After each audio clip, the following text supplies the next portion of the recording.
Hello everyone, welcome. So today I'm going to be talking about the 3% of people who actually go for the emotion behind the success. Now, as a disclaimer, this video is not for you if you are not the introspective type who wants to understand why and how you will be successful. So if it's not, if you're not this, please swipe through. Yeah.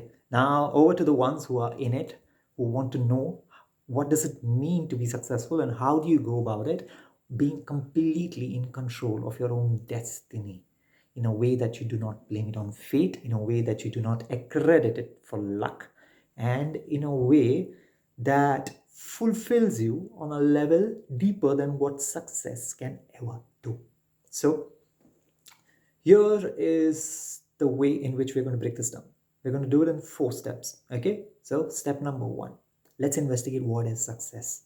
Now, success is the fruition or the manifestation or the taking form in an earth realm, that is a realm of solidity of your initial dream, your initial deeply felt emotion, your initial deeply instigated desires, which are so deep within you that they penetrate right into the realm of your soul, they penetrate right into the realm of your spirit, they seep through from that realm.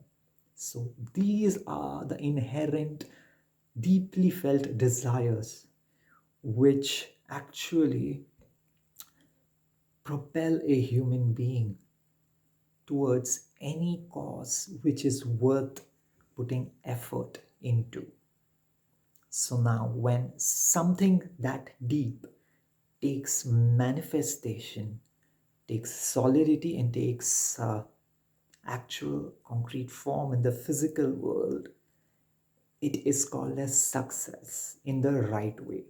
Now, there is also a different way in which this can happen. If this so-called deeply felt desire inside of you, this deeply penetrated part of you, which goes right into the realm of the soul and the spirit, if this is not what you're actually successful at, because a lot of people are successful at things they don't even want to be successful at.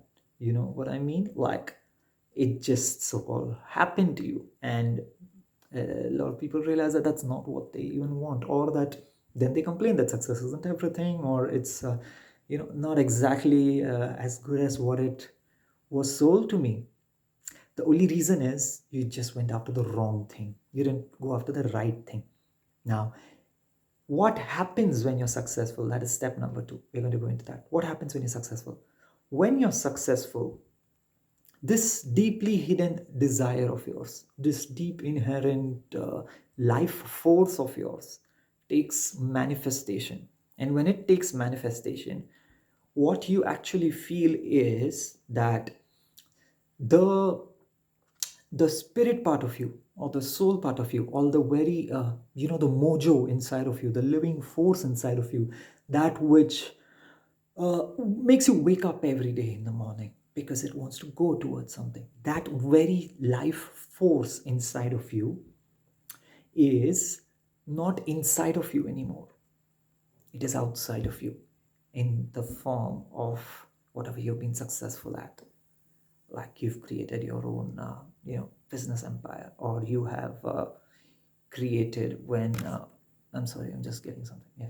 Yeah, that you've created your own business empire, or you've created your own live music show, if for in my case, or you have created yeah, for some people it's just as for a mother it's as simple as seeing her child come out of a womb and see it in her hands for the first time. That is success, because that was something really deep. It was imagined and now it's reality. And so I'm trying to put it in various realms. Or for some, it's the actual manifestation of abundance in the form of money. It's the actual manifestation of abundance. Now, again, money, I want to break it down again. Now, for them, most of the times, it's about what that money entails, is what success is about. That's why I'm coming down to the emotion of it. That That amount of abundance of money for them in the physical realm means that amount of abundance of freedom. That means that the soul or the spirit was never ever free. Wherever it was never completely free. It was always in a space where it was contrived and it was not able to express itself completely. So that amount of abundance and money in the physical realm now gives it the freedom to do whatever it wants. And this is where the tipping point comes in. Because if you did not do it for the right reasons, you wouldn't know what to do with this so-called freedom that you've now found. Because it's very easy to lose it. It's very easy to find no meaning in it after a while. It's very easy to go down that road. I'm sure you've heard of so many celebrities and so many, people complain about it and about, end up in a quest for meaning of life and all of that. So you do not want that to happen if you are watching this video. So step number 3, how do I start? Where do I start? And how do I start in a way that I'm always in control of my destiny? And I'm going in a systematic way. I'm not looking to get rich quick. There's nothing wrong in it, but I want to do it in the right way, in a way that, this process doesn't mean it's not going to happen quickly. It just means that you're going to be aware of like why you're doing it. And as it's happening, you're going to be able to enjoy it more. So you're going to be able to party harder than worry about whether, this is what you wanted in the first place. So how do you start? You start by going deep in any form, whether it's, like I'm an astrologer, so I mean, I use astrology. You could use that to go inside of yourself and find aspects of yourself which you really resonate with. It could just be as simple as journaling or talking to a shrink or talking to a therapist or talking it out to a point where you know that, okay, this is exactly, what I want. Journaling might help as well to a large extent. Just putting it out there and being able to put it down in points is that, okay, if I'm starting a business, yes, like say for example, I end up making whatever I need. Yeah, I end up making $1 million. Now you future pace yourself. Like a year from now or 2 years from now, I see myself with $1 million. Now, what am I going to do with it? Now you write down all the things you're going to do with the so-called money that success is going to bring. Now here is where the emotion is going to be tapped out. Because if you are now in that mind space, and you can also shoot a video of yourself, like the future version with $1 million in his or her bank account. And now what does it mean? What does it mean? Like, what are you buying? You actually make a checklist of all the things you're going to buy and just try to find out the price. So, like, do it in a way that it is believable for yourself, in a way that, you see that, okay, these are the things I'm going to buy. Now investigate the things that you've put down on your list. Are they trivial? Are they something which can be sustained over a period of a decade or two or even more? It should ideally be more, but at least for a decade. Do you think that the things that you buy with the $1 million that your so-called business is going to make in the first or the second year, the things that you buy or the things that you invest in, do you think those are things which will propel you and keep you satisfied for the next 10 years? That is the big question to ask. And out of these things to buy, let me put it as a disclaimer, out of these things to buy, none of them should be assets which can be retained later. Because why? Because assets bring lethargy. If you're just saying, okay, yeah, 800, I'll just put it in a, I'll just put it in a fixed deposit and I'll just let the money just be there. No. That's just going to bring more lethargy. That just means, like, for the next decade, it allows you to be lethargic. It allows you to be wherever you are so that you can just sustain at that level. No, that means it's not the right thing, because you're always going to have a fear of losing it, because it's an asset you invested and that money is slowly going to take a different form of energy. So it shouldn't be an asset. It should be things which you can actually spend. Spend means you can invest on, which means it can grow into the life that you want to see. So these with that $1 million, the things that you want should be such that they can bring you joy for a sustained period of time, that they can bring you happiness for at least a decade. If you can see this, if you can see that, okay, these are the the physical things I invested in, now this is going to bring me joy for the next. I'll just break it down with a clearer example as well. Yeah, so I'm putting myself in the same place. Before asking you to do it, I'll put myself in the same place. Okay, in 2 years, the high ticket sales business I'm doing right now online is going to get me $1 million. Okay, now what am I going to do with it? Now I'm going to be investing in a studio, in a music studio. Because why? because it's going to allow me to follow what I'm here to do. That is, create music of a monumental level, of a monumental level, sorry, for monumental level, where there's going to be like 6, 7 shows going on all the time in different genres. So it is going to be giving me a space which allows me to be in my genius zone, which allows me to be in my creative space so that I can create more of that. Now that $1 million is going to allow me to go put out the best shows possible where money is not an issue, where I'm not thinking about money, where I'm able to provide the best experience for my audience, for the ones who are coming to the show. And that is going to become a corpus, or like a corpus, so that I can keep churning out more and more material and not have to base my creative self-expression on whether your some shows are successful or not. Like, I don't have to think about it. I can just be true to what is coming from inside of me, and I put it out all the time. So that is what the $1 million means to me. So now when I say this, the emotion is what I'm tapping into. The emotion of me being able to continue to be in my creative zone, because that is what makes me alive. That is what kicks me going in the morning. That is what is connected to my spirit, to my soul. That the soul, the spirit. Now I have investigated this inside of myself.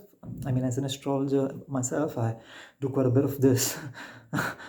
So from my investigations, I've figured out that my soul, my spirit, is completely creative. It's more on the realm of creative.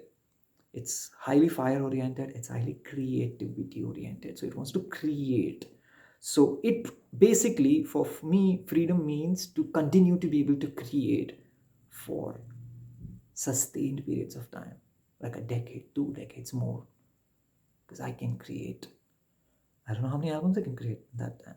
Can I do 20? Can I do 30? I put down a goal as 60 albums before I leave Earth. That's what I want to do. So this is letting me be in that zone, because for that I need to be uninhibited. I need to be in a zone where I can constantly be creating, and to do that and to not have to think about, like, is it hitting a pop chart or is it not? Is it being received or not? Yes, you do think about them, but with the so-called success that I'm going for, I want to be in a space where I am free of external authority telling me how my creativity is to be expressed or not. Now, for me, that is freedom. For some people, it's just that they don't have to work anymore. They don't have to go to a job anymore. Or for some people, it's like they don't have to, yeah, they can just travel. They don't have to be location dependent anymore. How many people are just tied to a location because their job's there, right?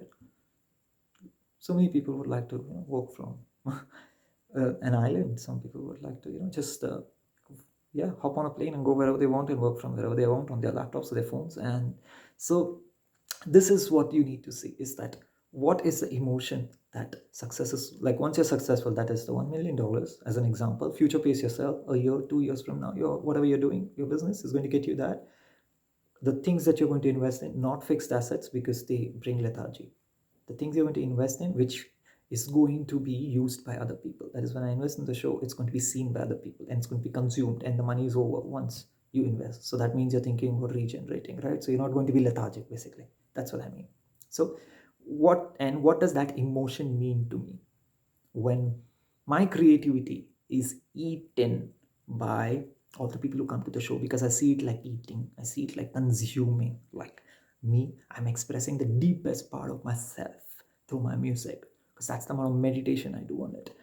And that is coming out, my soul is seeping out of my music and coming out to the people. And when they are coming on a show and then they are consuming me, when they're eating me alive, I feel expressed, because that which was inside of me is now outside, and I can feel myself in everybody who has consumed my music, who has consumed me. I am living through them, and for me, this is satisfaction.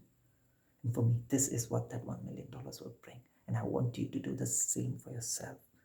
Figure it out in such excruciating detail, so that you, when you do hit your money target, when you do hit your success target, you have done it for that right reason, which is going to satisfy you, not just this lifetime, but for many lifetimes to come. That's about it. Signing off. See you tomorrow.